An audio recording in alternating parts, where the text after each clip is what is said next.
చూపు, ఒకరిది మాట ఒకరిది భావం, ఇరువురు కదలిక కదిపిన కథ ఇది ప్రేమ ప్రేమ.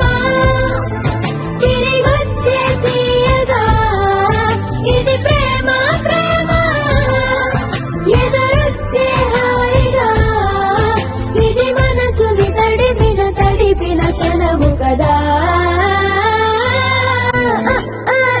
ఈ నేర్పిన అమ్మకి గురువునవుతున్నా, అడుగులు నడకలు నేర్పిన నాన్నకి మార్గం అవుతున్నా. పిల్లలు వీళ్ళే అవుతుండగా ఆ అల్లరి నేనే చూస్తుండగా, కన్నులతో నేను చిన్నోడిలా కలగలిసిన ఎగసిన బిగిసిన కథ ఇది ప్రేమ ప్రేమ.